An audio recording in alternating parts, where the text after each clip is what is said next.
This is Craig Brown, and welcome to Passages. Passages is a space to explore Bible passages used for preaching, reflection, and prayer. My hope is that Passages will shine a unique light on text used for preaching at the First Free Methodist Church of Seattle, or for anyone looking to dive deeper into the Bible. Today's passage is Genesis, chapter 11, beginning at verse 31 through chapter 12, verse 8. It's the basis for the sermon at the First Free Methodist Church on Sunday, July 5, 2026. It's part of our series called Faith Forward. So let's hear the text beginning at verse 31 of Genesis chapter 11. Now Terah took his son Abram, and Lot, the son of Haran, his grandson, and his daughter-in-law Sarai, and his son Abram's wife, and departed together from Ur of the Chaldeans to go to the land of Canaan. They went as far as Haran and settled there. The days of Terah were 205 years, and Terah died in Haran. Now the Lord said to Abram, "Go from your country and from your relatives and from your father's house to the land which I will show you. And I will make you into a great nation, and I will bless you, and make your name great, and you shall be a blessing. And I will bless those who bless you, and the one who curses you I will curse. And in you all the families of the earth will be blessed." So Abram went away, just as the Lord had spoken to him, and Lot with him. Now Abram was 75 years old when he departed from Haran. Abram took his wife Sarai and his nephew Lot and all their possessions which they had accumulated, and the people which they had acquired in Haran, and they set out for the land of Canaan. So they came to the land of Canaan. Abram passed through the land as far as the site of Shechem, to the oak of Moreh. Now the Canaanites were in the land at that time. And the Lord appeared to Abram and said, "To your descendants I will give this land." So he built an altar there to the Lord who had appeared to him. Then he proceeded from there to the mountain on the east of Bethel, and pitched his tent with Bethel on the west and Ai on the east. And there he built an altar to the Lord, and called upon the name of the Lord. So when we take a look at this text in Genesis, it marks a significant shift in this passage of Scripture as it moves from the work of God through all the peoples of the earth, beginning with Adam and Eve in Genesis chapter 2 as they're named, and then moving forward up through Genesis 11. But here we find the shift moving to a very personal relationship with Abram. And so our text starts at chapter 11, verse 31, with this call to go. Now, Abram's father, Terah, lived in Ur of the Chaldees, which is modern-day Iraq. It was from there that Terah set out to go to Canaan. Now, it's important that Terah had an idea of himself, perhaps even being called to go to Canaan. Maybe it's the beginning of a call that maybe God gave him to do that, which Abram eventually took upon himself. Now, Terah had sons that went with him also along the way. Now, before they even had left, one of Terah's sons, Haran, had already died, and he left one son behind, and that was Lot. So Lot is Abram's nephew, the son of his brother. As the entire household left, Terah with his sons and everyone with him, they traveled northwest, and they ended up stopping in a place called Haran, which is located today in southeastern Turkey. Try not to get confused. One of Terah's sons is named Haran. That's Lot's father who had died. And the name of this city where Terah stops is also called Haran. So it's not only a person, it's a place. So they traveled northwest, stopped in Haran, which is in Turkey. It's just north today, if you were to try to find this location, just north of the Syrian border in Turkey. Now, Abram was there along with his brother and his other brother's son, Lot.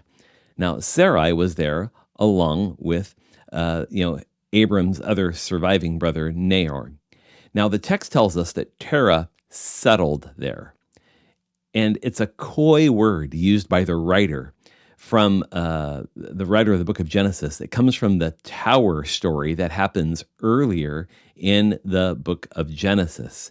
We hear this story about how the people had gathered together to build this tower, and the residents of that area where the Tower of Babel was built were called the residents of Shinar. And they refused to scatter about as the Lord had commanded, but they decided to band together to build this tower. And so that same word for settled there, that the residents of Shinar settled there, it's the exact same word that's used here for Terah, that he settled in Haran. So the connection that the writer's trying to make here is that there's something that happens in this story that causes Terah to take upon himself the same action that the peoples of the earth gathered together at Shinar did together during that story. It almost implies, that Terah might too have been called to go to Canaan, but that he ultimately might have disobeyed that and just stopped in Haran. We don't know that, but the way the story is written, it kind of tries to tip us to the fact that maybe Terah has not fulfilled the work in his own life. But once Terah died, Abram and his brother were left with their entire house in Haran. Then God said to Abram, the message we read at the beginning of Genesis 12, "Now the Lord said to Abram," notice that the Lord doesn't say to Abram and his other brother who's there, Nahor. And what's interesting here is that God speaks only to Abram, and the writer of Genesis, of course, uses the word for Lord there. Now the Lord said to Abram. You might notice if you look at it in your written Bible or even some electronic Bibles, the word Lord is in all small capital letters. And that is to indicate that this word Lord is not the Hebrew word Adonai. It is actually the covenant name for God that we sometimes try to pronounce it as Yahweh. It's this personal name of God, but that name in the story has not yet been revealed. So it's used here in Genesis 12, but it's not revealed in the chronology until God appears to Moses at the burning bush. And Moses asks God, who is it that I shall say has sent me back to Egypt? And God gives him that name, Yahweh. It's the name of God. It's personal. It's invitational. This is a big shift in the story where all of a sudden we move away from God's interactions with the peoples of the earth and begins to connect in covenant with one person, Abram. And that really helps us frame the story as it moves forward. Now, when God speaks to Abram, it says to go. Now, it comes as a bit of an imperative to him, and that everything else in the story cascades from it. So this covenant that God is making with Abram is not unconditional, it's conditional, that Abram is told to go, so his going is the act of agreement. Perhaps a better translation instead of just go might be as you are going. And it helps us understand things a little bit better. Because God tells Abram that he's to go from his country, which is not only but now Haran as well, that he's to go from his relatives, and that means Terah's extended family. That's either in or Haran, and specifically in Haran, it has to do with his own family, and that's the next thing that he's told, that you're to go from your father's house, that he's not to tell his brother Nahor to come along with him. He's to leave his brother Nahor in Haran and go to Canaan himself. So the invitation is clear. He has to leave all he has and take just his own household and his family and everything he personally has as part of his household to the last line in verse 1, which is so important, where God says, "To the land which I will show you." God doesn't say it's Canaan. It's just that he's to go. Well, there's lots of directions you could go. And so if we know a little bit about where this story happens, it helps us understand the direction a little bit. From where Abram is, to go north would be to go into very steep mountainous terrain. If he goes to the east, That would actually take him back to Ur, where his father Terah had left to go to Haran. If he goes south, he will walk right into the middle of the Arabian desert, and that leaves him only one option, to go west. And west really by southwest, which is toward Egypt, toward Canaan. So it opens a key passageway for us, that God's leading for us is most often go rather than stay. You know, the beginning of Abram's story does not stand alone from the prior chapters in Genesis. You see, the Tower of Babel story stands in contrast to this story. There was a sense of being gathered around the Tower of Babel, where in this story, Abram is called to go. Here is this call to go, and to go at some cost. Abram has to leave his historic lands. He has to leave his family. He has to leave many different things. And so while our culture and our life has conditioned us to be somewhat domesticated, we shouldn't lose sight of what we hear in this story. When discerning God's call for our life, we should be very attentive to the encouragement to go, and to be honest, maybe a little bit suspicious of the call to stay.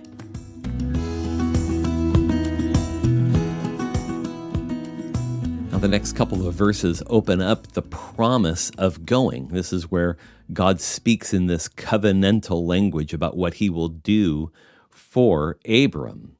So this is the notion of being blessed. And to be blessed in the world of Abram is to have progeny, to have wealth, period. It didn't have to do with God liking you or not. It had to do with the evidence of God's blessing, which was how many children do you have and how much wealth do you have?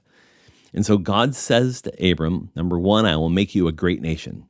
And so this is the beginning of some new kind of a language of culture identity, that he's going to be the father of a nation of people. And then God says, I will bless you. So as we read in a few moments, at 75 years old, Abram might wonder how he will be blessed. Part of the blessing is having lots of children, see? So at 75, he's probably wondering how that's going to happen. Then God says, I will make your name great.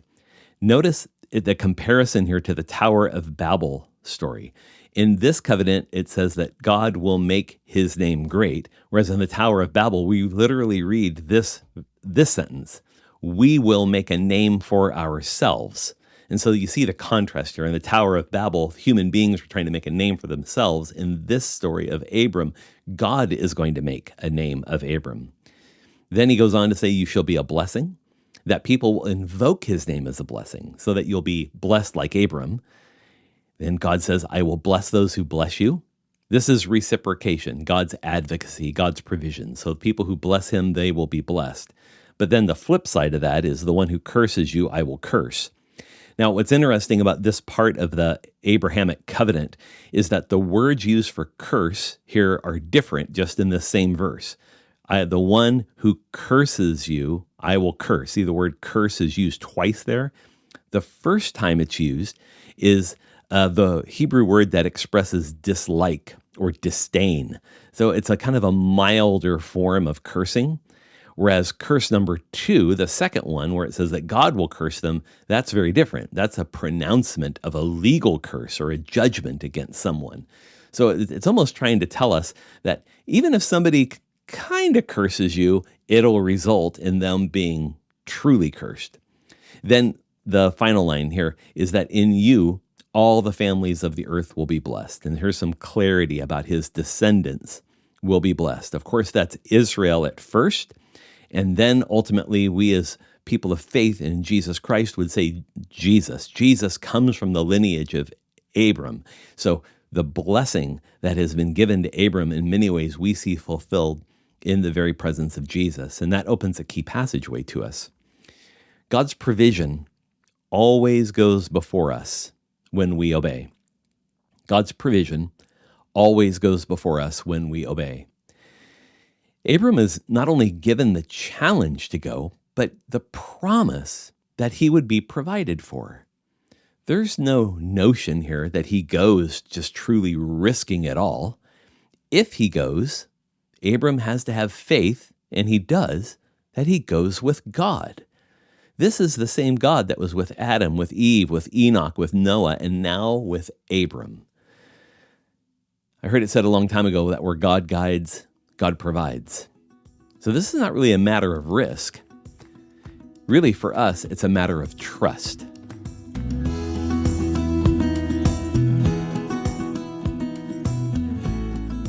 Let's look at these last several verses, verses 4 to 8, and it talks about what Abram does as he goes, as he follows God in obedience. So verse 4 is held in tension by verse 1. Verse 1, God says, go. Verse 4, it says, so Abram went, as the Lord had spoken to him, and Lot went with him.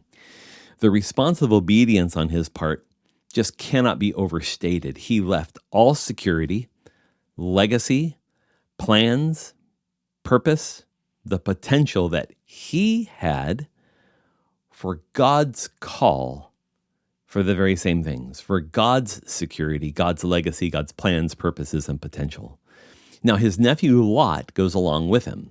Having no father, of course, Abram, as the oldest brother, takes care of Lot as a member of his own family. Now, Abram was 75 years old, the text tells us, which helps us understand that Lot is not all that young either.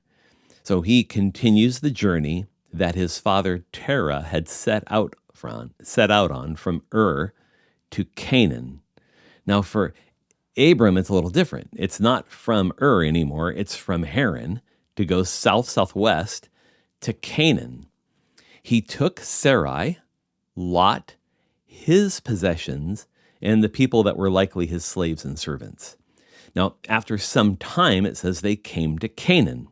His first stop is at Shechem, near the oak of Moreh. Moreh means teacher. So the oak was a place of divine revelation. It's at this point that he has this encounter with God at this kind of sacred location that he makes it to be. You know, Shechem, ancient Shechem, is just a couple of miles from modern-day Nablus, which is in the north end of the Palestinian territory in the west bank of the Holy Land.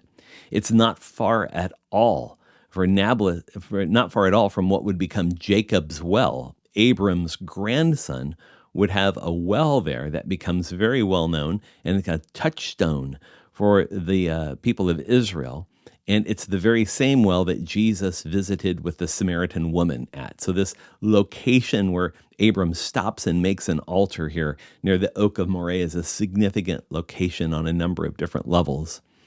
Now, God speaks here again, a second time, and it almost is like an addition to the covenant, that once Abram is in the land, then God tells him, I will give you this land.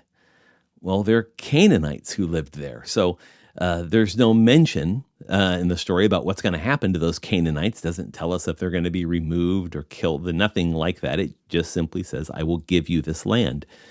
So it's only when Abram gets there that he's told that he'll be given that land. Now, only the land was promised to him. So this statement is still the seminal claim of the Jews to the Holy Land, even to this day. Having been to Israel a couple of times myself, the Jewish people who live in Israel today, the Israelis, look at this passage of Scripture as kind of the divine promise of granting the land to them.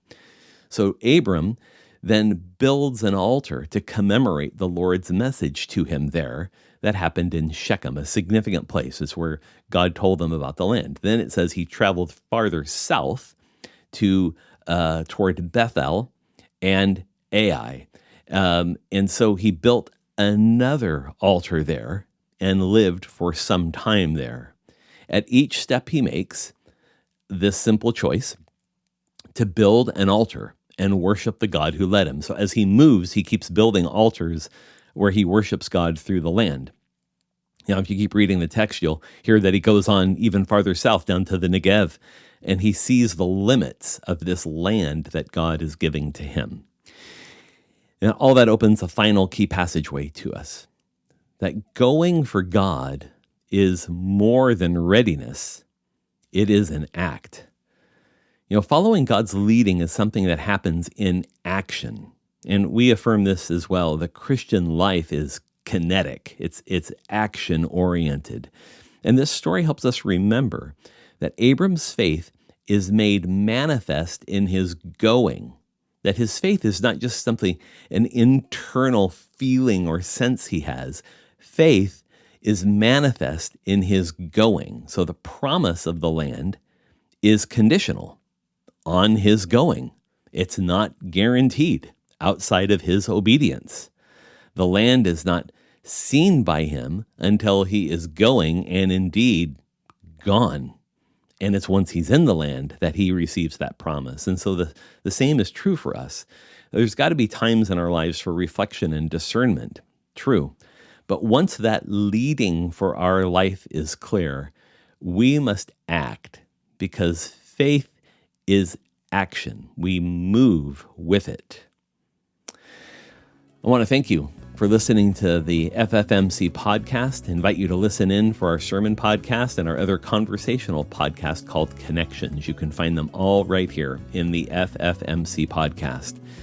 I also encourage you to visit our church's website at ffmc.org to learn more about free Methodism and how you can connect with our community. For now, I bid you all grace. Thanks for listening, and we'll see you next time.